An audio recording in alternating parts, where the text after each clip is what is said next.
안녕하세요. 안세계법인의 강우석 회계사입니다. 지난 시간에는 개혁신당 이준석 후보의 공약 중에 세법 관련된 공약에 대해서 말씀을 드렸는데요. 이번 시간에는 국민의힘의 김문수 후보의 공약 중에 세법 관련된 공약에 대해서 설명드리는 시간을 갖도록 하겠습니다. 먼저 각 정당 후보에 대한 공약을 확인하시려면 중앙선거관리위원회 홈페이지에 접속하시면 볼 수 있는데요. 정보 공간 메뉴에서 기타 정보 메뉴를 누르면은 정책 공약 마당을 클릭하실 수 있고 후보자 공약 확인하기 버튼을 누르면은 각 후보의 공약을 상세히 확인할 수가 있습니다.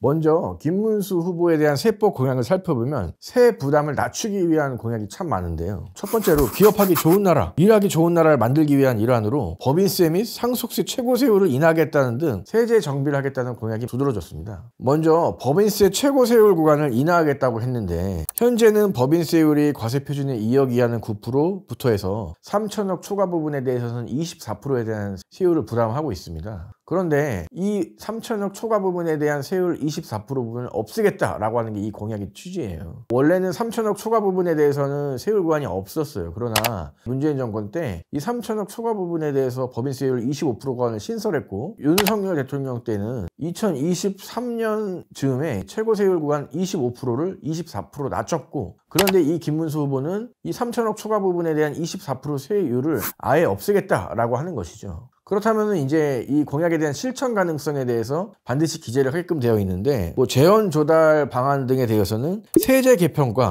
규제 완화를 통해서 경제 성장으로 세수를 증대시키겠다고 하는 게 재원 조달에 대한 방안으로 이제 마련이 되어 있습니다. 결국은 2020년에 3천억 초과 구간에 대한 법인세 25%로 적용이 개정된 이후에 다시 이것을 없애겠다라고 하는 것이니만큼 부족한 세수를 어떻게 충당할 것인가에 대해서도 고민이 반드시 필요한 것이 사실인데요. 그런데 경제가 성장하니 이것에 대한 세수 부족분을 우리가 메울 수 있다라고 하는 것이 그 방안에 대한 마련책인 것 같습니다. 물론 경제가 성장하면은 세율을 낮추더라도 세수가 많이 확충되고 부족한 세수 부분을 추가로 증대할 수 있는 기대 효과도 분명히 있습니다. 그러나 경제가 성장하지 않는다면 또는 복지에 대한 예산이 더 늘어난다라는 걸 전제했을 때는 과연 구체적으로 법인세와 상속세를 낮춤으로 인해서 부족해진 재원을 어떻게 마련할 것인가, 그리고 경제가 성장한다는 걸 전제로 해서 마련한 이 공약이 실효성이 있을 것인가에 대해서는 찬반에 대한 입장이 좀 더 있지 않을까 이렇게 생각을 합니다.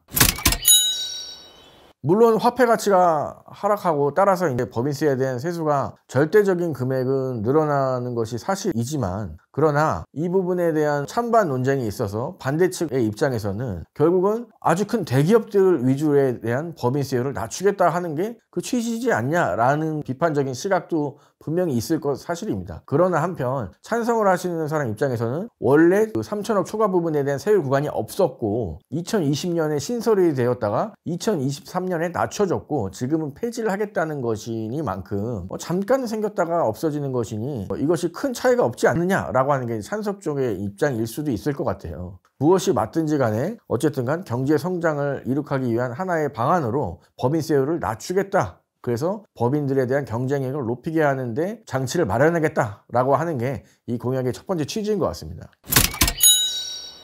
두 번째, 이제 상속세의 경우는 인하를 하겠다고 하는 게 이제 취지인데 세 가지 방면에서 이제 인하를 하겠다고 합니다. 첫 번째는 부부간의 상속세를 폐지하겠다라는 것이고요. 현행 유산세 구조의 상속세 부과 체계에서 유산 취득세 방식으로 바꾸겠다라고 하는 게 이제 두 번째고요. 최대 주주에 대한 할증 제도를 폐지하면서 동시에 가업 상속을 위한 자본이득세 방식으로 개편하겠다라고 있는 게 마지막입니다. 먼저 상속세는 세수에서 차지하는 비중이 굉장히 작습니다. 2000년에는 국세에서 차지하는 비중이 0.5%밖에 안 됐고 2024년에는 2.6% 정도 이렇게 되었거든요. 상속세가 국세에서 차지하는 비중이 점점 증가하는 건 사실인데 아직까지도 전체 세수 비중에서 상속세가 차지하는 비중은 낮습니다. 그러니 상속세를 인하하겠다고 하는 것이 전체 세수에서 차지하는 비중이 낮고 상속세를 내는 사람이 아직까지는 적은데 부자에게 감세하겠다고 하는 정책이지 않느냐라고 하는 비판적인 시각도 있고요.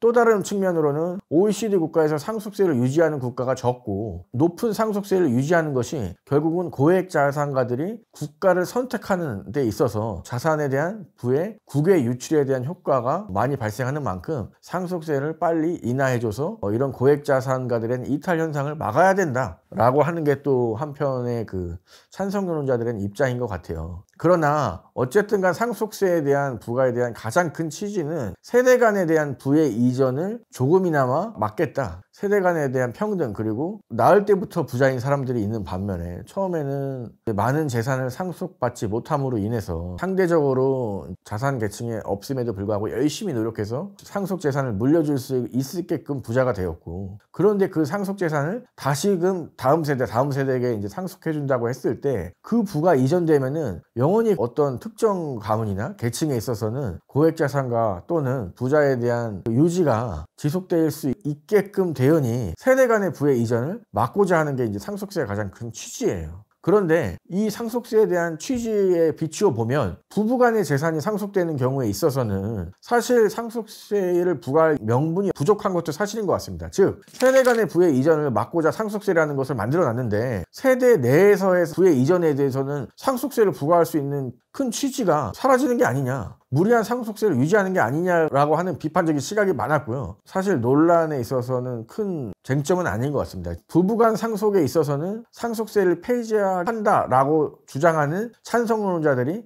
반대론자보다는 조금은 더 많은 게 사실이고, 따라서 부부간 상속세를 폐지하겠다는 이 공약은 어느 정도는 좀 현실성이 있지 않나. 그러나 유산세 방식을 유산취득세 방식으로 부과하는 것에 대해서는 그럼 누구한테 가장 큰 혜택이 있을 것인가에 대해서는 초부자보다는 소위 말해서 애매한 부자, 100억 정도 되는 자식이 한 두세 분 정도 되는 부자한테는 가장 상속세가 인하되는 효과가 클 것 같아요. 자, 예를 들어서 1조, 10조 이런 초부자들에 대해서 유산세 구조의 상속세 방식을 유산취득세 방식으로 바꾼다고 했을 때 과연 상속세가 많이 낮아질까요? 그렇지 않습니다. 어차피 1조 정도 되는 부자들은 상속세 최고 세율 구간에서 상속세를 낼 수밖에 없어요. 유산세 방식이든 유산취득세 방식이든 무차별하다 이거죠.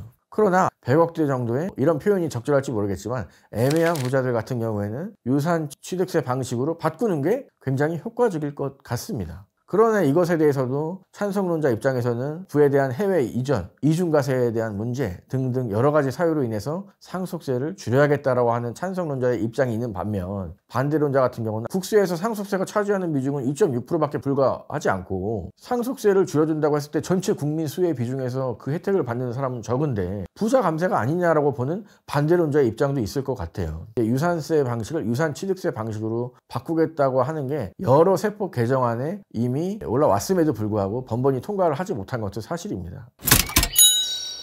이런 부분에 있어서도 우리가 고민을 한번 해봐야 될 것 같습니다. 예를 들어서 두 가지 케이스가 있는데 1억을 주고 부동산을 샀는데 이분이 돌아가시기 직전에 100억이 됐어요, 이 건물이. 그래서 이 100억의 건물이 상속이 되는데, 이 상속이 되었을 때 상속세율을 부과하는 것이 첫 번째 케이스. 열심히 근로행위를 해가지고 근로소득세를 많이 내고 100억에 대한 현금을 가지고 계신 분이 있었는데 상속이 발생돼서 이 상속세를 부과하는 것에 대한 케이스, 두 가지 케이스에 있어서 이것이 형평성에 맞다고는 보이지 않거든요. 어떤 부동산이나 주식에 대한 매매 차익으로 인한 부분이 과세되지 않고 상속이 발생되었을 때 이 미실현 이익에 대해서 상속세를 부과하는 것은 이중과세가 아니겠지만 이미 근로소득세나 다른 세금을 낸 부분에 있어서 재차 상속이 발생됐을 때는 약 75%의 세금이 근로소득세와 상속세로 부과될 수 있는 결과를 초래할 수 있거든요. 이 100억을 벌기까지는 근로소득세가 50%라는 전제 하에서는 100억의 세금을 내지 않았겠습니까? 즉 200억에 대한 근로소득에 대해서 100억에 대한 세금을 내고 100억을 내가 현금을 갖고 있는데 이 100억에 대한 현금을 다시 자식들한테 물려줄 때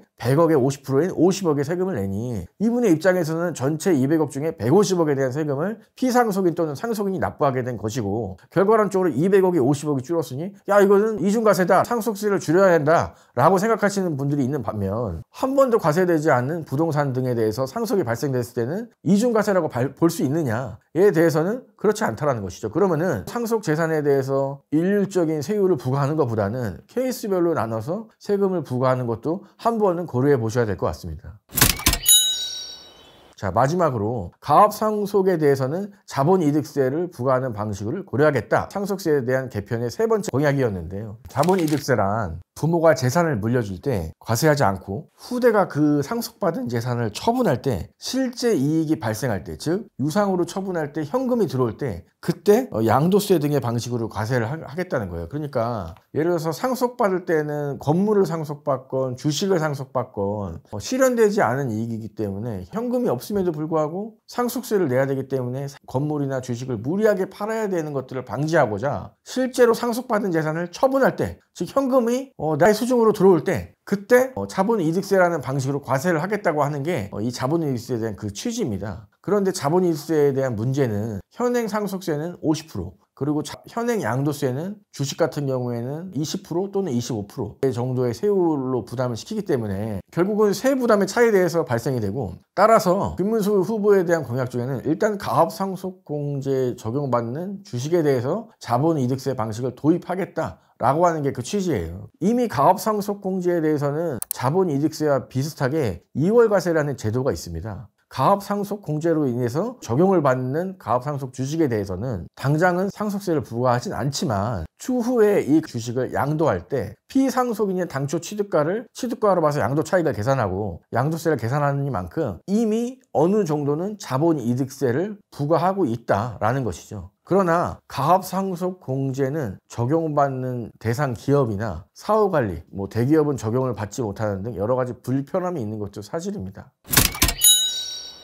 가압상속공제를 적용시켜주는 가장 큰 취지는 기업이 하는 역할 중에 고용 창출에 대한 효과, 그리고 많은 이 사회에 있어서 기업의 윤활유적인 역할을 하면서 이 사회에 이득이 되는 역할을 해주는 부분이 있고, 이 기업이 유지가 되어야 세수도 많이 확충되고 고용도 많이 유지될 뿐만 아니라 국가에 대한 경쟁력이 생기는 만큼 가압상속공제를 통해서 이 기업에 대한 경쟁력을 유지시켜주겠다라고 하는 게, 예전에는 가압상속공제라는 제도가 없어서 오너가 돌아가셨을 때 상속세를 내기 위해서 이 기업의 주식을 무리하게 처분하고 그로 인해서 국내 기업의 지분이 해외로 많이 이전되는 등 좋지 않은 결과가 초래되었던 케이스도 많이 있어 왔기 때문에 우리나라 입장에서 가압에 대한 상속 요건을 충족시킨, 즉 경쟁력을 확보시키고 가압에 대한 영위를 원활하게 도모하고자 이 가압상속공제 제도라는 게 생겼는데, 그 취지를 봤을 때 대기업, 중견기업, 중소기업을 가려야 될 거는 사실 아니거든요.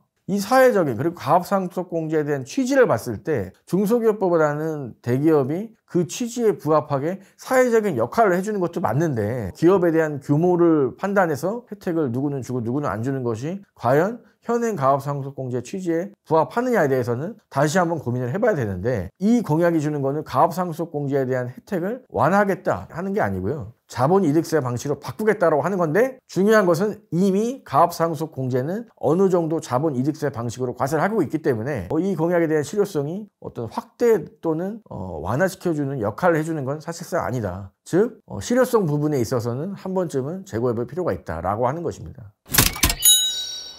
네, 이렇게 국민의힘의 김문수 후보에 대한 여러 가지 공약 중에 세법에 관련된 공약에 대해서 크게 법인세 인하, 그리고 상속세 인하적인 측면에 있어서 말씀을 드렸습니다. 다음 시간에는 또 다른 후보에 대한 공약에 대해서 살펴보는 시간을 갖도록 하겠습니다. 감사합니다.